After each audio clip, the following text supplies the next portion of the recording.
Now this video is gonna be like super important. This is about just finding the edge.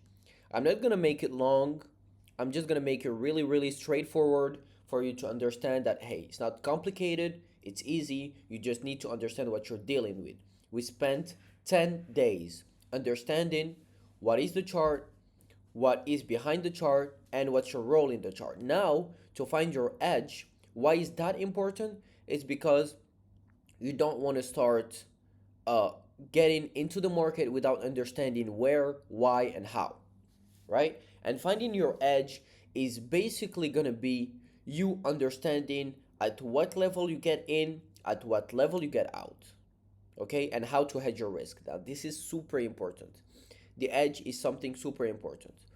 Whether you're in algorithmic trading or you're a trader, you need an edge. Now, both these things and these edges will be differently dealt with, but I'm not going to talk about algorithmic trading just yet.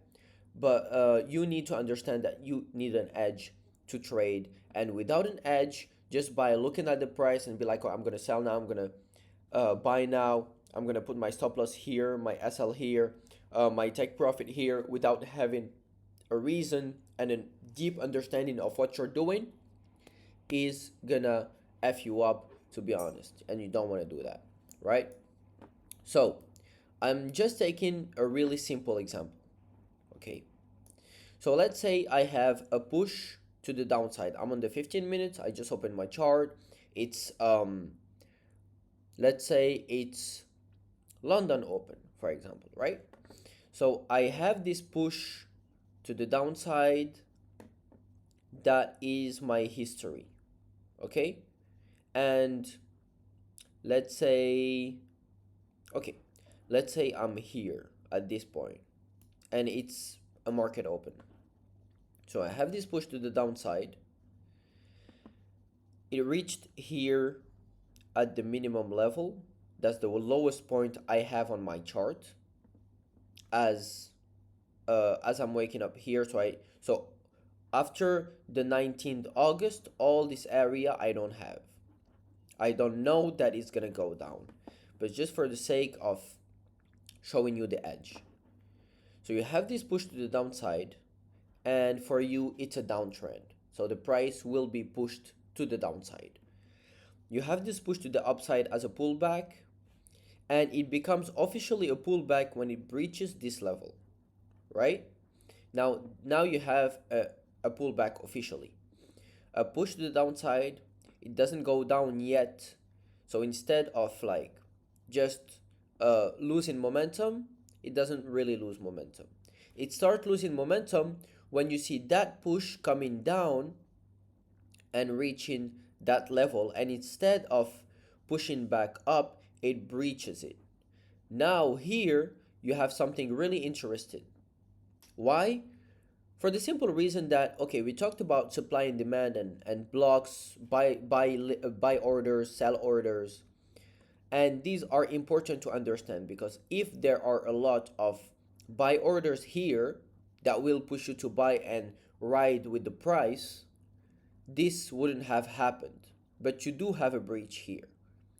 And at this point, you want to ask yourself, is this going to keep going down, or should I just wait more?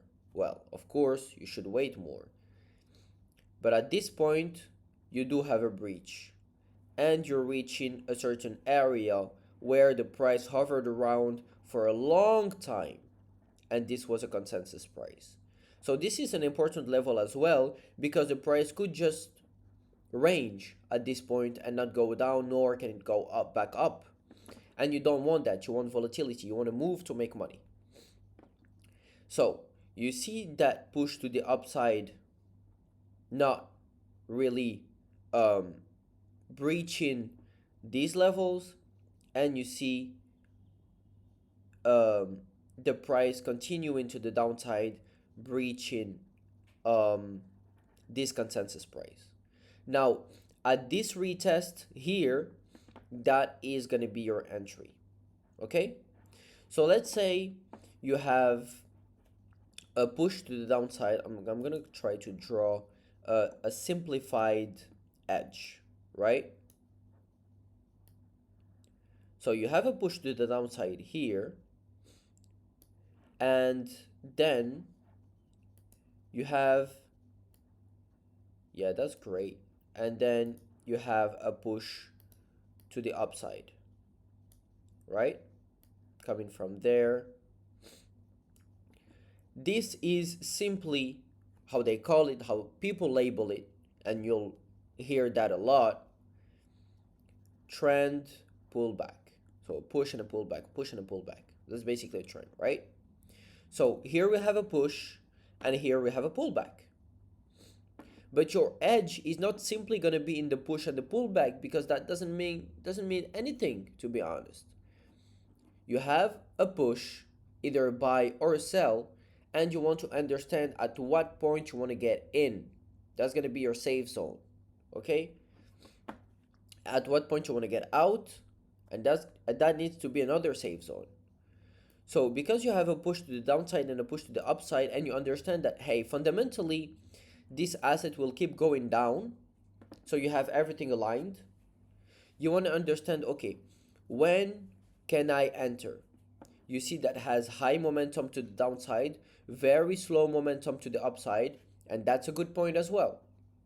That is part of your edge, right? And then you see a push, and then you see a push to the downside here, right? Breaching a certain area. So let me be more precise when I draw, right? Boom. You see this happening and you're asking yourself, okay, what's going on? Is the price continuing to the downside? And then you see a breach here, breaching this level. And you understand that this is important, because to be able to breach the trend, or a certain area of a trend, it needs power, it needs purpose, and there is always something or someone behind it. And now you don't want to just jump on the sell yet, for the simple reason that you don't know that it's going to continue to the downside yet. It can just hover around. And understanding that supply and demand are areas and not lines, then you want to be more careful with it.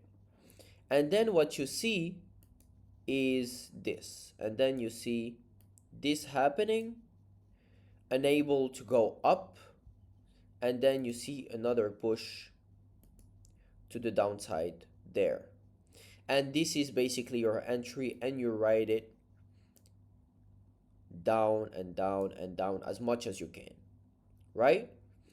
Now, that is gonna be your edge.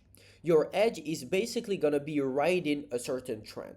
Your trend is your friend. I'm trying to make it as simple as possible.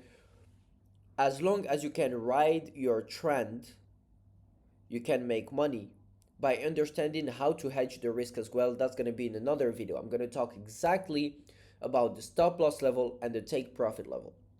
But right now, you want to practice your entry. You want to practice your edge. And the exercise of this week for you is basically going to be practicing my edge.